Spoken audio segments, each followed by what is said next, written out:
Okay, afternoon everybody. I think we'll get started. More people will no doubt join us as they get out of class and get to wherever they're going to join the session. Can everybody hear me okay? It's a chance to unmute your mic and say yes. Yeah. Okay, perfect. Yeah. Okay. Yeah. Thank you everyone. Yes, loud and clear, great. Okay, well, welcome to the second MIEE session from Turn This On in Microsoft. My name's Martin, I work for Turn It On. I'm one of the many consultants that specialises in Microsoft, and I'm going to be leading your session this afternoon. My background is I came from a teaching background for 14 or 15 years, so everything we're about to cover today is in an educational context. Feel free to ask questions. There will be an opportunity at the end, but if you need to, the chat on the side of the Microsoft Teams for this meeting, you can also pop your questions in there, and we'll do our best to answer the questions as we go through the meeting. We will be recording this session, so if you say anything, please be aware it's going to be recorded, and then after the session we will upload the recording for anyone that wasn't able to join us today. That will be made live as soon as we can afterwards. There were a couple of technical hitches last time, but we're ironing those out. So keep an eye on the channel. If you wish to go back and watch this again, even if you're here now, you have the opportunity to do so. So the aims of the sessions are pretty much as Tom said last time when he was running session one. We want to make sure that we can increase pupil engagement with the Microsoft tools that are available. We want to make sure it's an inclusive classroom where everybody can get involved and everybody can achieve and everybody can be celebrated. We also want to make sure that teacher workload is minimized as much as possible, and I've got a few handy tips for that today. If you think that you are going to need to pop out, don't worry, just make sure that you leave your session open. You can come back and pick that up when you come back into the room. If you are currently looking at a little bar in the middle of the Teams window and you haven't used Teams since session one, if you just click anywhere outside of the screen, the little bar with the call end option will disappear and it will be a lot less cluttered for you. I will focus the rest of the session either on the apps that I'm using or the presentation that you're currently looking at. So without any further delay, let's get started. Last time when Tom was working with you, he set you some tasks at the end of the session, and those tasks were to go away and have a go at all the skills that you learned during that session. With that, we asked you to log into the MEC. The MEC is an amazing place. There's so many courses. There's a wealth of information there. But to get you started, we asked you to earn your 1,000 points. There's all sorts of courses, so depending on what you're interested in, pick something you're passionate about or something that's relevant to what you're doing at the moment and have a go. So if you haven't had a chance yet, it really doesn't take long to get 1,000 points. You only need a quick half hour and you'll soon be started. And I guarantee you it's addictive. Once you've done one course, you'll want to do some more because you'll see something that pricks your interest. Hopefully by now you've had a chance to install Teams on your mobile phone or your tablet. There's often a lot of activity in Teams and it's quite useful to keep on top of that while you're on the move. I appreciate you're probably teaching at the same time, so you can always dip back into the desktop app or you can use the online version in the web browser too.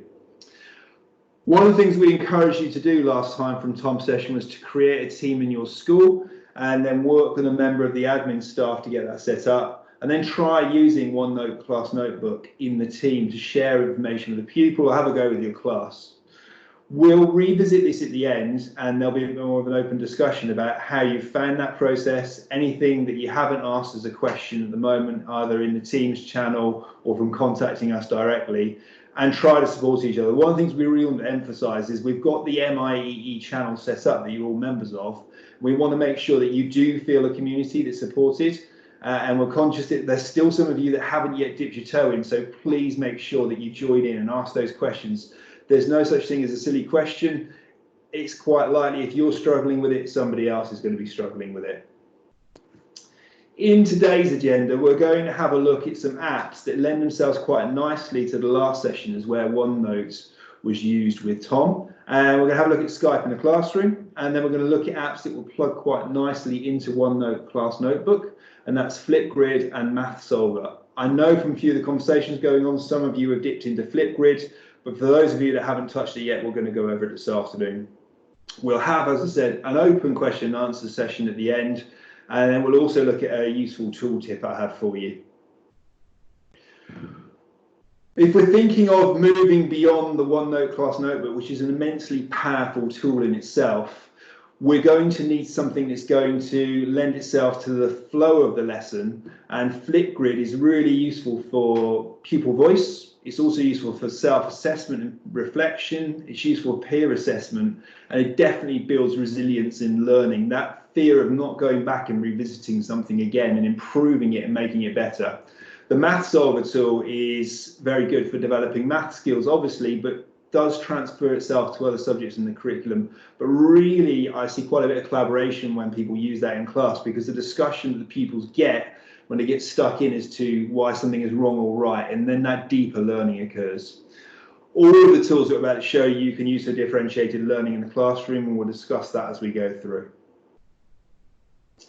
So we'll start with Skype in the classroom. When you get this presentation, this will be uploaded into the channel. We'll create a folder, and in the file section, there'll be a folder for session 2. This presentation will be in there. So if you need to click these links that I'm going to use today, you'll be able to click them from the hyperlinks in the presentation. You can get to the resources and the material. So please don't think you're trying to scribble this down and concentrate what's going on the screen. So if you're going to join Skype in the classroom, you're going to need to sign up for an account. One thing I want to emphasize is it's still in preview mode. Preview mode means it's in beta. It's being developed by Microsoft. It's so far along the development timeline that it's okay for people to use it and engage it, but it does mean that there might be change in development that happens quite readily to the platform. So don't be scared or surprised if you leave it one time and come back to it another time and there's a new button or there's a new feature or there's a new piece of content. You would expect that in the way that it's going to evolve. And just have an explore. So let's dip out of the presentation and then we'll go through how to create an account. If you're joining this for the first time, you'll arrive at the page from my link, which looks like this. And the first thing you need to do is sign up for free. You scroll down, click the button in the middle, and you'll need an email address. The email address that I'm using is different to my company email address, but it's just because I've used the other one already. And it does help if you don't paste the wrong thing in. So let's go and grab the email address from another form. You pop in your email address. I must say this is your school email address. For me, I'm using an alternative one, but you would just use your school email address you've got. Pop it into the box, press next. It's then going to want you to enter the same password that you always use for your school email address. So you should know what that is and be quite familiar with that. You sign in once a day if you're lucky enough to be in the same classroom. Once you've signed in, it'll ask you, as with all the Office 365 apps, do you want to stay signed in? It's more convenient if you do. It saves you being kicked out of the Skype platform as you go through. Once you end up in there, the first thing you're going to end up having to do is create yourself an account.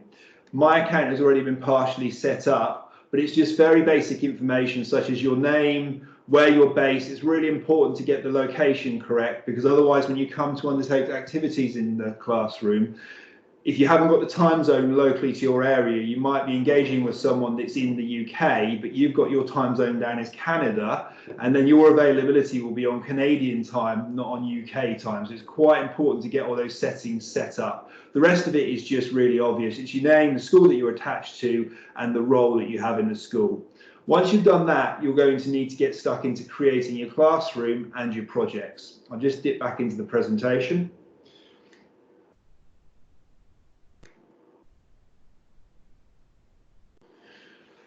So you've got your classroom set up. Your classroom can be either for a single class if you're working in a primary setting. If you're in secondary, people often set up their classroom to be for a particular subject.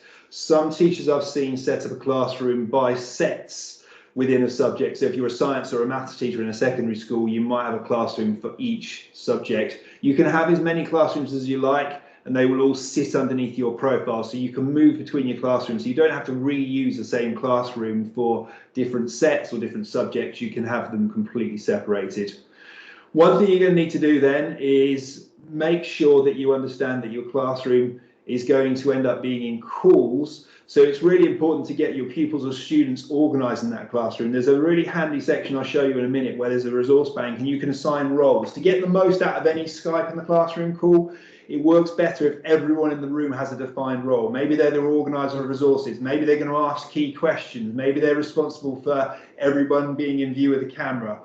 You can get everyone involved in how you like, but if you don't get those roles arranged before you have your Skype call, it ends up with chaos during the session. Trust me, because my first one, I made those mistakes. So have that structure just like you would in the organisation of your classroom, but in the organisation of your Skype call. Once you've got all that set up, you can look at activities in your classroom. Let me jump over to a different window for you. So here is the turn it on Skype classroom that I have set up. In a minute, I will give you the details where you could actually call me if you wish, and you could arrange for me to join your classroom if you wish. Once you've got it set up, you'll see a proper fully fledged account here. One thing that you'll note down at the bottom is it's bombarding you with resources. Well, those resources are also available up here at the top. So the first thing you would do is go to the resources section. You want the resources for educators.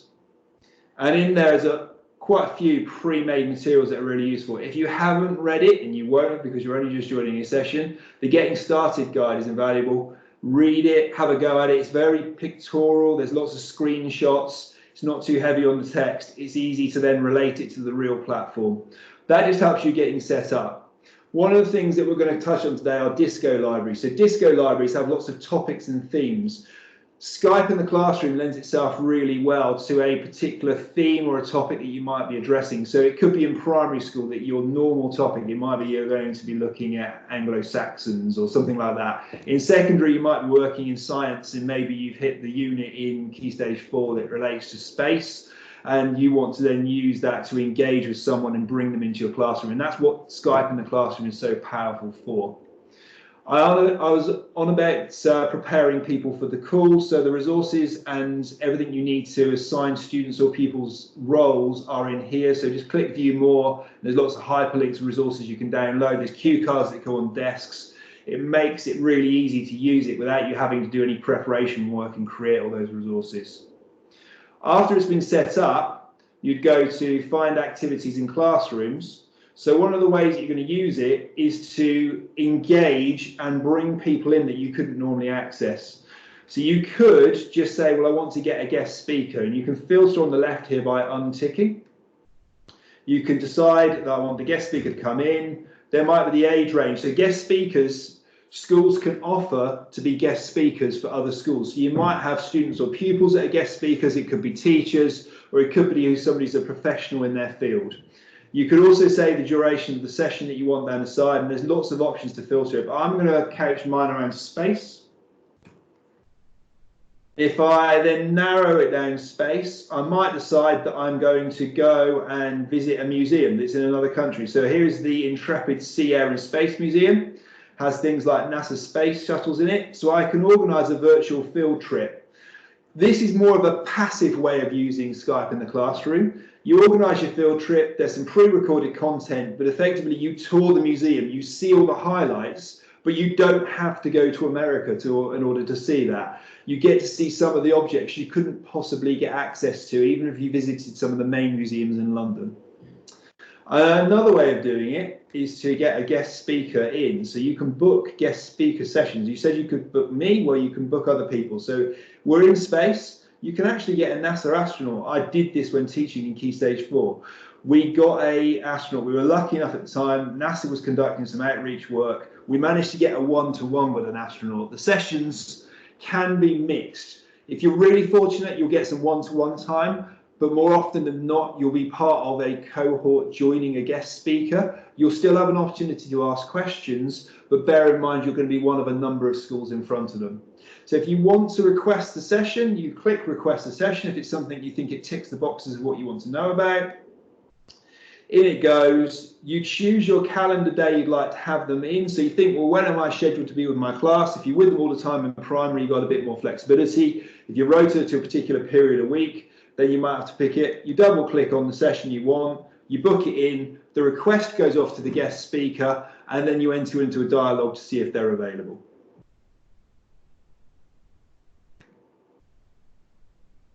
With the sessions themselves, so just to highlight, you can join your events, you've got your virtual field trips. It's also really good for collaboration across schools. I've seen this used particularly in trusts where you might have a teacher that's got a particular piece of specialist knowledge. Maybe there's a secondary school teacher, technology teacher, and there's a STEM week, but the primaries can't actually get the technology teacher physically across the miles or from site to site because you've got to teach another lesson an hour. But what you could do is you could take 40 minutes out and join that primary classroom and share your subject knowledge.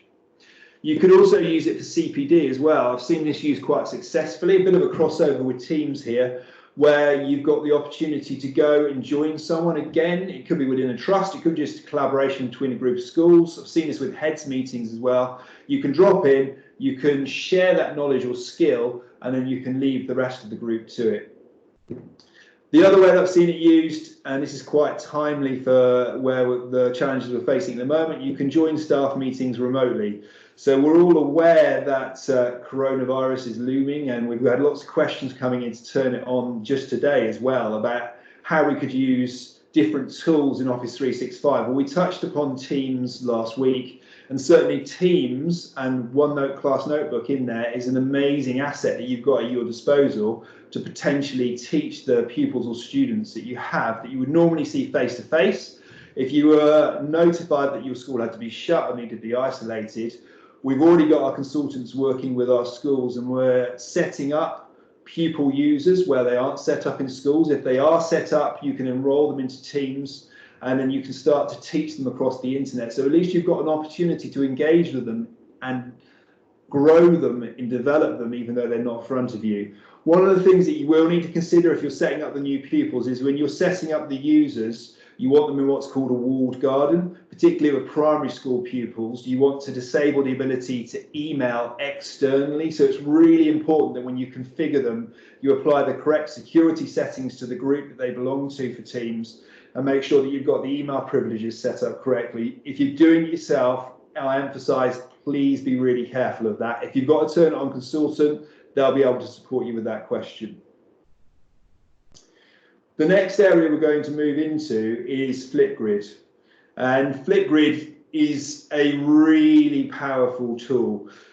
It's something, though, that when you set it up, first of all, it isn't quite as intuitive in Skype as Skype in the classroom, but the power of it is immense. So you will need to create a FlipGrid educator sign up. It's basically an account. Once you've got that, then you will create a grid.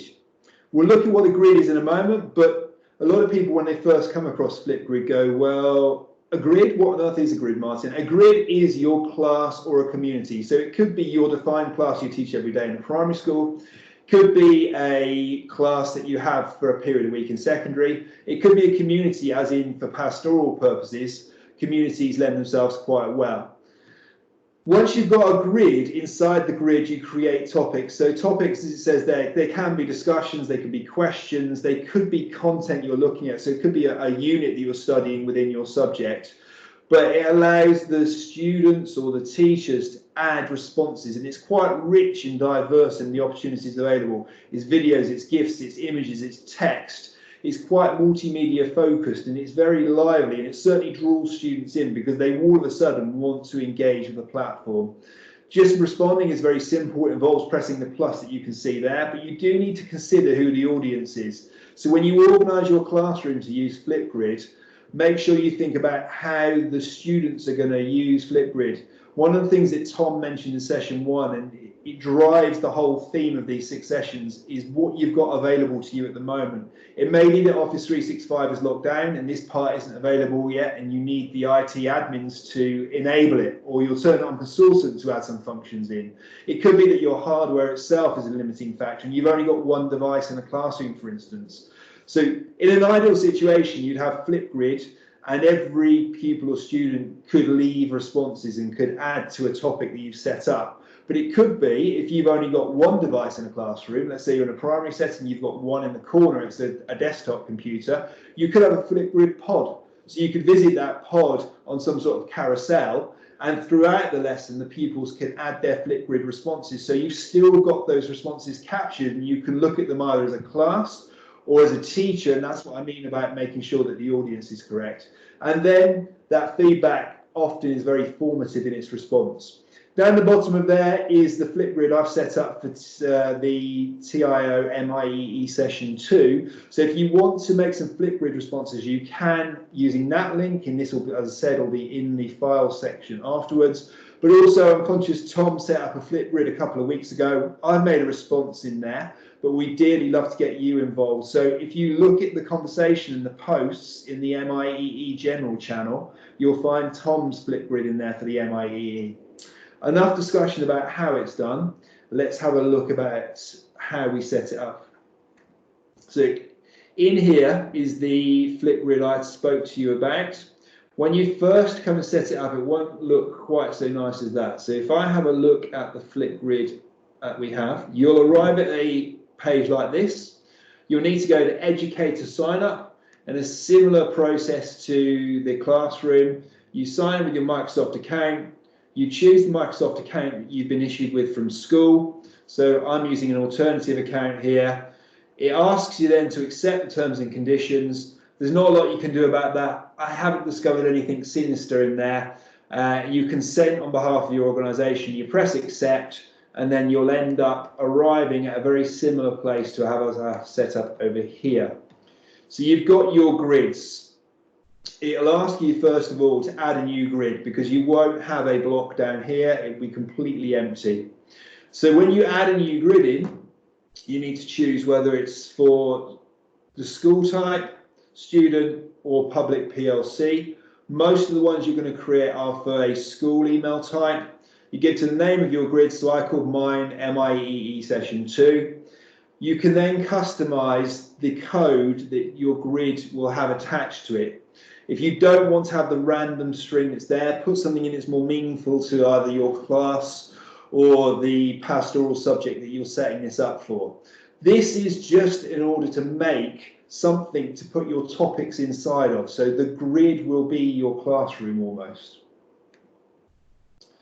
Once you've got that set up, you'll end up inside of your class, which is your grid. And then you'll get the opportunity to add topics. So we're delving, if you want, one step down and in. And then your topics are your ideas, your themes, the things you want to discuss. They might be things that you're looking at. So they might be within maths, you're looking at shape, space, and measure. So therefore, your topic's going to be about shape, space, and measure. It might be in DT, you're looking at resistant materials. So therefore, that becomes your topic. It's quite varied.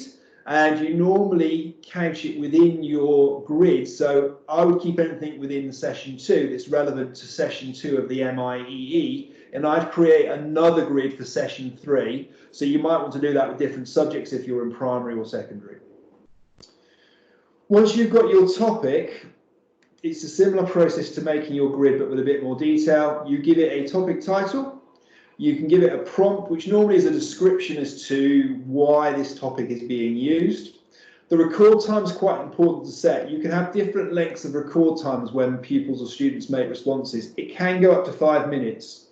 A health warning there, depending on the broadband in your school, a 1.5 minute video is quite a good average size to be able to upload it once it's been captured and recorded on the device you're using. If you start to go to 5 minutes, the file sizes get quite large and unwieldy.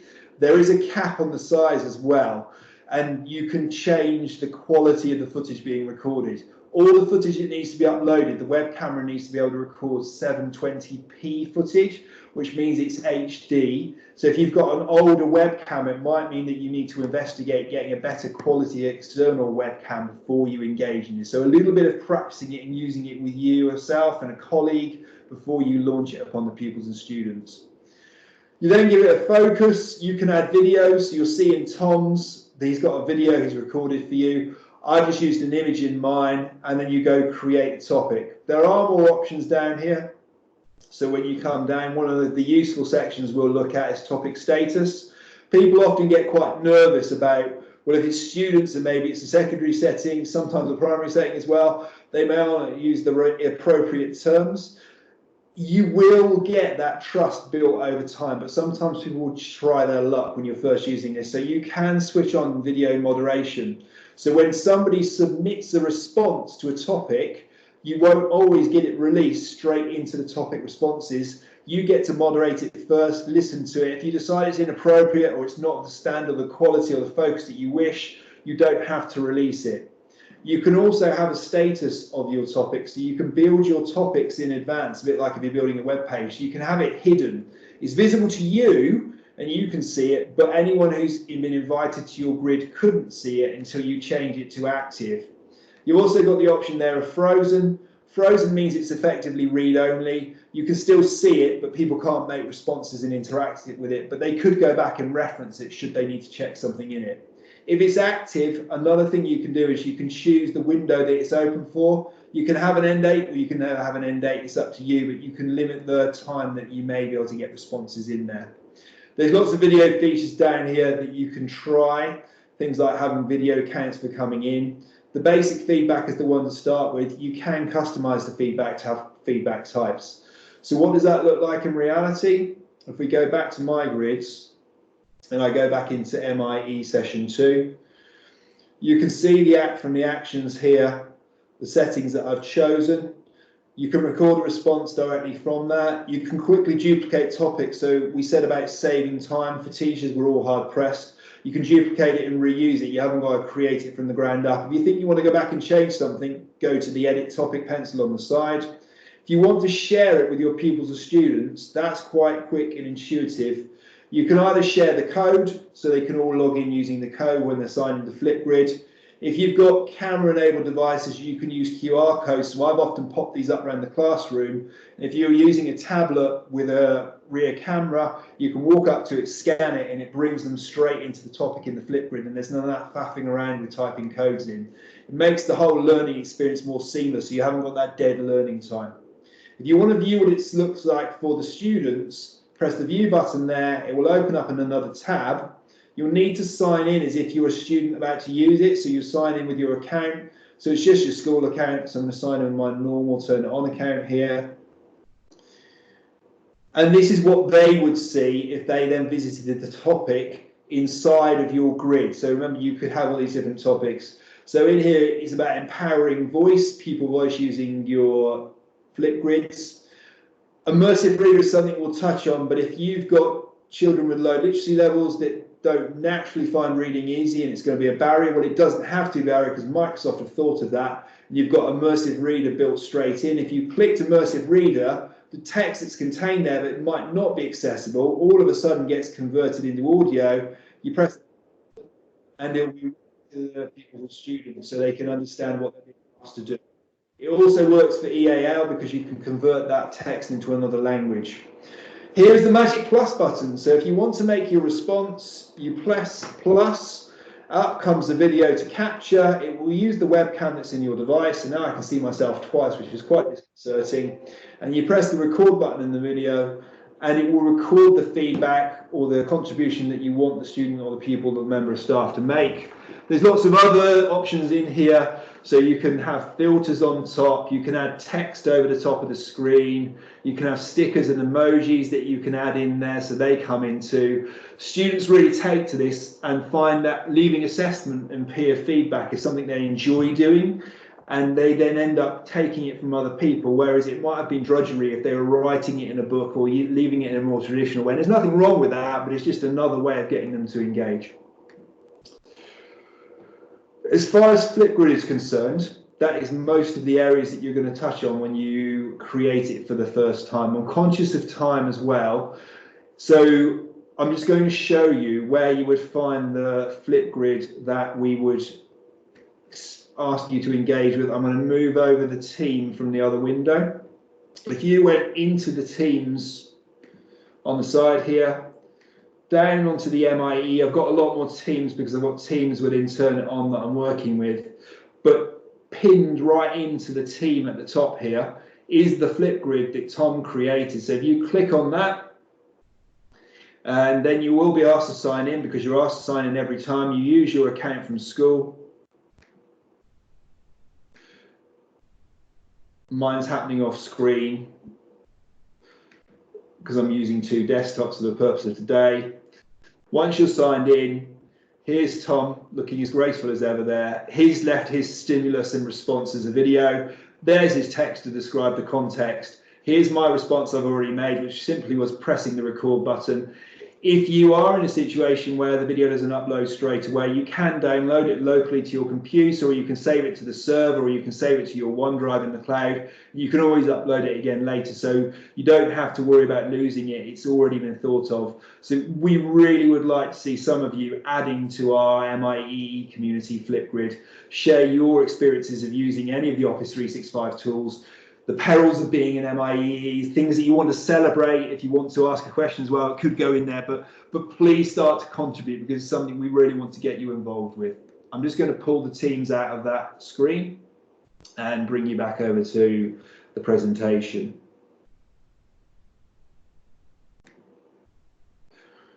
So as I said at the bottom there is a link to the session 2 FlipGrid if you want to add to the topic I've created in my FlipGrid there. But otherwise, we're going to leave FlipGrid and we're going to move on to the Math Solver tool. The Math Solver tool is very, very accessible. You can pick it up without having to create an account, and you can just use it. It's available online, but it's also available in OneNote class notebook. It lends itself obviously to maths, but as I said, other subjects where mathematical equations or calculations come up, it's really useful, particularly if you can't be with everyone at once. Pupils get used to where this tool is, they can start to use it to be independent in their learning and solve maths problems, and you don't always have to be the person that helps them with that. It helps them because they can understand the journey, and they understand not just the answer, but they understand the stages and the steps to get to the answer, and it's clearly explained. And then it has built-in quizzes, so it's probably easier if I actually just show you this rather than talk about the one. The website and the link for this is in the resources, is here. It's available online. It's available for any platform. So if you find that you don't just have Microsoft devices in your school, you can access this website, the Math Solver website. You type in the maths problem that you've got. So I'll keep it really simple for the purposes of this afternoon. You 2 times 2, and then you press the button on the side. And what it will do is it will not just find the answer, which picked it up as an algebraic form instead of 2 multiplied by 2, but it starts to give you explanations of how to be there. It links you out to relevant videos that have already been vetted from an educational perspective, so you won't get any random YouTube videos with advertising you don't want to see on the end. I certainly haven't come across it yet. There might always be the exception, but so far it's not been my experience, and I've used this for quite a few schools. And there are related concepts. I must say at the moment, the online version seems more of a educational context for secondary rather than primary, but it is there to be used, and you could do that certainly on an iPad or a tablet device. It doesn't just have to be your Windows device. The other area to find it is in OneNote class notebook. So if I bring my OneNote over and I maximize the window, I've just got a quick OneNote here I've made. So I'm in session 2. For those people that are still creating their OneNotes, you can create sections. So I've got session 2 section, and in here are the various areas I'm looking at today. So in here's the Math Solver. I've already shown you where it is online, but it can be embedded into the tool. I think it's a good illustration as well in this session that I don't have a touch-enabled device. So you'll get all sorts of complications with using this, but it doesn't have to be a barrier just because you can't put a stylus on the screen of your device. You may have a screen at the front of the room, so you can involve students or pupils coming up and sharing that screen. It can get a bit cluttered, I appreciate it, so you can try to use the drawing tools. I'm using OneNote class notebook built into Windows 10 here. So this isn't the 2016 version or the 2019 version. This isn't the version online that Tom used last time. This is the one that comes as part of Windows 10. They all have slightly different layouts, which at first it can be a bit frustrating, but there are a lot of similarities. Occasionally you might find one tool that works better in one particular type of version of OneNote than another. At the moment on the roadmap from Microsoft, there doesn't seem to be a direction of travel to unite them. So pick the one that works the best for you, or for the pupils and students, or for the school that you're working in. I'm going to pick the writing tool from the top there. I'm going to keep this quite simple. So I'm going to go 2 times 2, and you can have missing digits here. So that could be a question mark if you want to do the inverse, equals, and then I'm going to have a question mark here.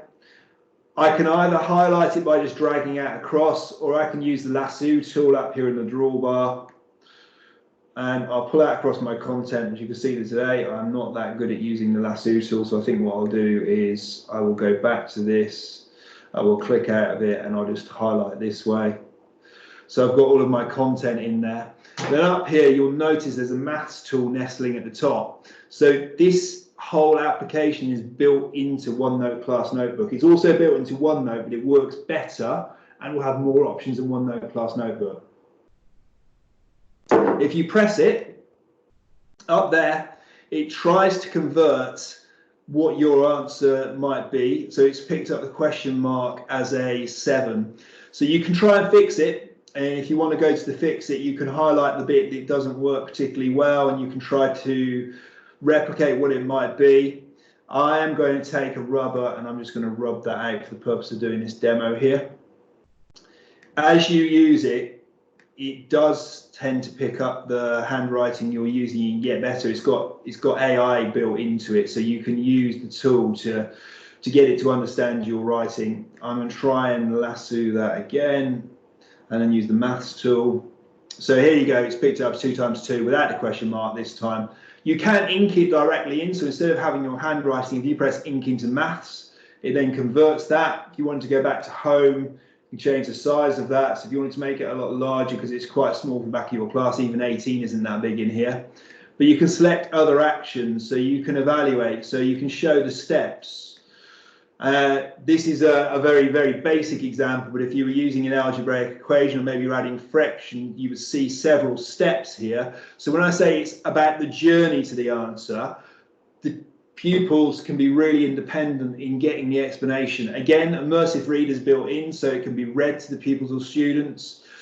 And then that can then be used for them to attempt some similar questions. So Microsoft have been quite clever in the way they've used the technology built into Office 365. And you can generate a practice quiz. It uses the equation that you put in initially and creates variations of it. So if you click Generate Practice Quiz, it will link out to another app that we're going to look at in later sessions called Microsoft Forms. You can choose the number of practice questions, or they can choose independently the number of practice questions they want, so they can differentiate for themselves. So we'll say 5 here. You generate a quiz, and Office 365 does the heavy lifting for you. You don't need to prep this before the lesson. You don't need to worry about suddenly going back to the front, having a mini plenary, bringing them back together and setting them some more questions. They can do that themselves. They can choose when to apply the challenge. They've then got, in this really simplistic example, questions that have been created. They're more multiplication questions. They choose the answer. It's just a radial button. It's multiple choice. They can click anything they like down here, and they tick anything going down. They submit the answers, and it frees you up to continue to work with small groups in the classroom, because they can then view the results. It will tell them instantly which questions are wrong, which questions are right, and then for the ones that are incorrect, you could go back to a more traditional method if you want. You could have a table discussion. You could use a mini whiteboard. You could start to unpick it in another way. Someone could be a maths mentor, and on the table they could explain their version of the journey to get to the answer, or they could refer back to the one they've got inside of the Maths Solver tool. There's quite a bit of scope there about how to use it, but again, with all of the tools I'm showing you this afternoon, have a go at how it works for you. See if it's got any pitfalls in the particular equation you might be using it for. It does lend itself to number better than anything else. It will go to algebra, shape and space. If you were calculating volumes or areas, you can use that, but you can't put 3-dimensional shapes into here yet. But if you think that's something you like, you can always put a feature request in through the Mac. Microsoft are always listening, so they are looking for ideas and ways to develop their products. I'm just going to branch back over into the presentation. So we've covered everything to do with the Maths Solver tool. One of the cries I always get from delivering these types of sessions are, well, that's all well and good, Martin, and I can refer to the video, but we need some support after the session. So we built this in for you. We want you to use the MEC. We want you to get used to taking courses after the initial one that Tom set you to get your 1,000 points. So when you come to get this presentation, if you click the FlipGrid response positive icon, you can go straight to a course in the MEC for FlipGrid. So that gets you 500 points from memory. And then underneath, there's another one for the Math Solver tool. Skype in the Classroom doesn't have a MEC course yet because it's in preview or beta, but I'm sure that once it comes out of preview and beta, there'll be one in there. But by then, you'll be experts anyway, so you'll be able to teach everybody else. Down the bottom there, there's some links to resources to get you started for all the different apps that I've shown you today. So you can click on those. In order for you just to engage with it and not have to spend ages preparing lots of resources, they're already there for you. They're made, or there's videos to use, or there are cards you can laminate in classrooms or resources you can distribute across teams.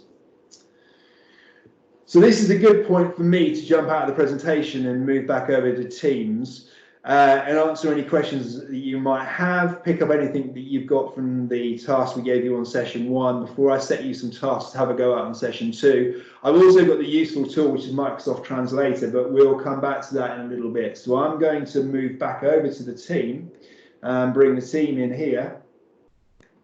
And this is a chance for you to unmute your mic if you want to ask a question, and you can either ask it from me or ask it from somebody in the community. I'm more than happy to take contributions on that.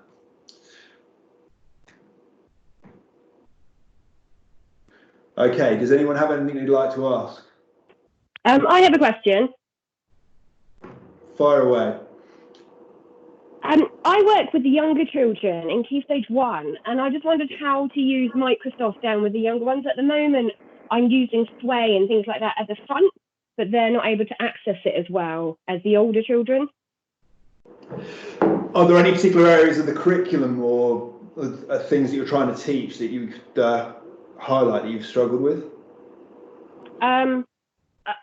Most, even the literacy and the numeracy. I mean, I'm just about to have my first Skype field trip on Friday with our topic on dinosaurs, so it kind of gives an overlap like that.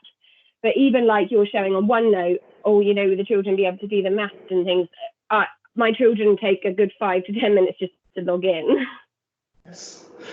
So one of the ways that I've tried to use the Math Solver tool to take away some of the task of actually creating the maths equation in the first place is I've created a OneNote and I've distributed it out to the pupils, or I've just used it in my flip chart at the front, whether it's OneNote or whatever you're using as your flip chart exercise, and then use the maths tool to then solve the equation that's already pre-written and kept at a very simple level, like 1 plus something equals 3, and then we have a discuss about how we got to the answer. Obviously, you know your pupils and you know the level to pitch it at. The other way to use it could be to find one of those Microsoft experts in Skype Classroom and ask them to come and do a Skype session. I've seen some really good, even early years stuff with reception classes where they've had some very simple number lessons, but you've got somebody else that's not you as the teacher to share something visual, and they almost engage with it thinking like they're watching a video, and they forget they're watching another practitioner in another school or in another country. But it just gives an opportunity to have a go at using one of the tools in the session. I do appreciate that it's harder to get the younger ones in because of the amount of time it takes just to get them onto a device or signed in and sat in front of it and ready to use it. Yeah, no, that's a great idea about Skype. I'll definitely try that. Thank you. Not a problem. Does anybody else have any questions? Absolute silence. Okay, if you don't be shy. You can always throw them into here. We've got the post section, so you can always put questions in. Some of you have been doing that. We will do our best to respond as quickly as possible. Tom and I do try to share our experiences, but also make sure you are out there. You have a wealth of experience. You're trying to use all these tools within your school. You're going to have, in the end, even more relevant recent experience than we will. So please help each other, support each other through this, share your experiences. If you get something that works really well, celebrate it, pop it in the posts, and then we can all share that. We really do want to see how you're using the tools that we're sharing with you and how they pan out in your school. And if you've got frustrations as well, let us know, because we'll try to come up with some sort of solution if we can. Usually, if there's a question asked, we've quite frequently come across it before. I'm just going to pop into the last bit of today's presentation because I'm conscious of time. Take the team out a moment.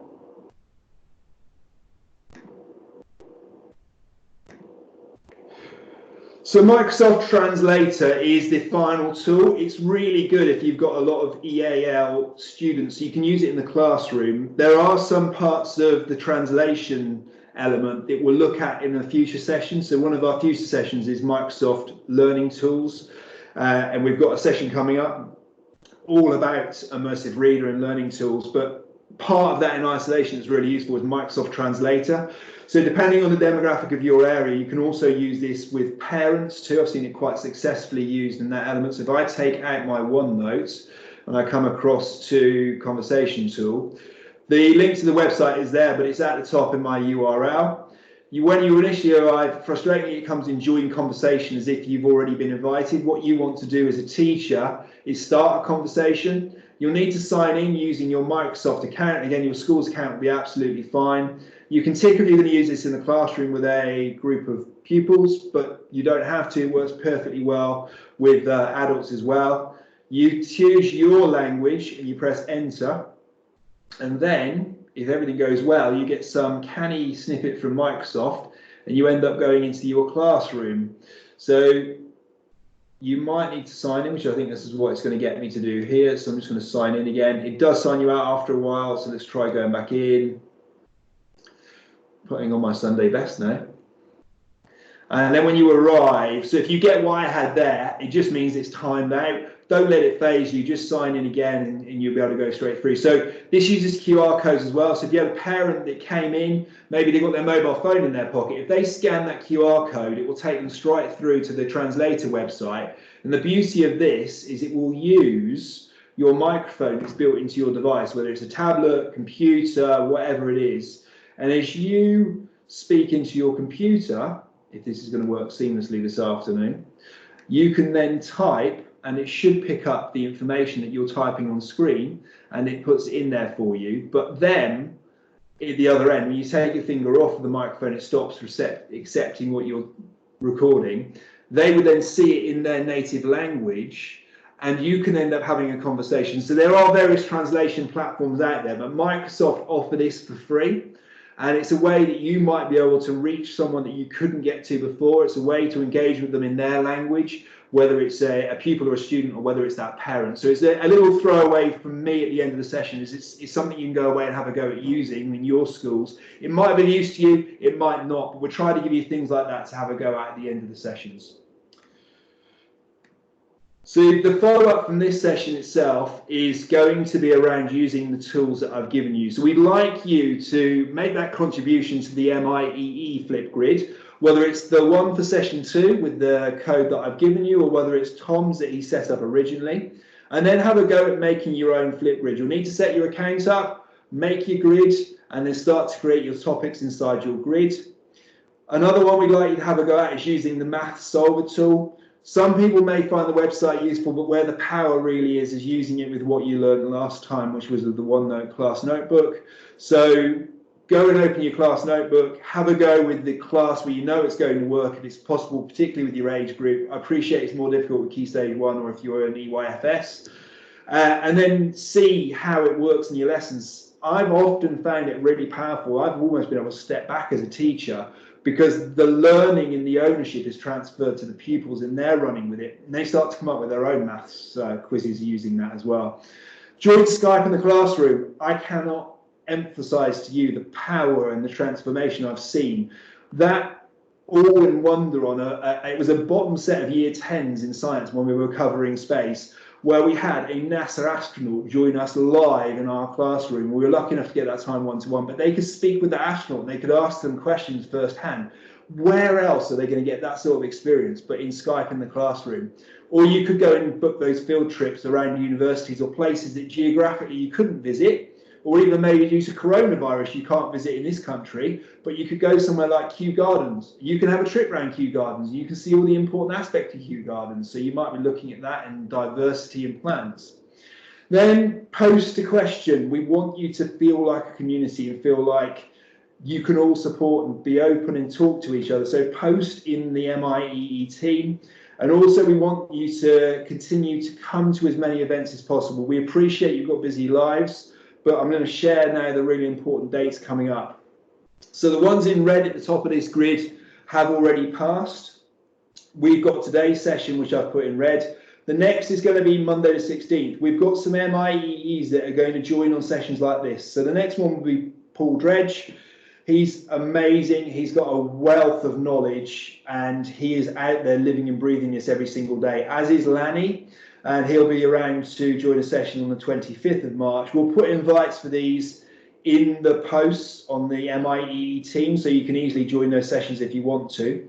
One that I wanted to flag as a potential date change is going to be a session that originally was going to happen on Monday the 30th of March, and that's the next of the sessions run by Turn It On, which is around accessibility and learning tools from Microsoft. We have got a bit of a scoop, and one of the things that we've been able to secure is Mike Tholson, and Tom met him when he was over in Seattle at the Microsoft conference, but he is at the moment agreed to deliver that session. But in order to accommodate that, we've had to move the session from Monday the 30th to Tuesday the 31st of March.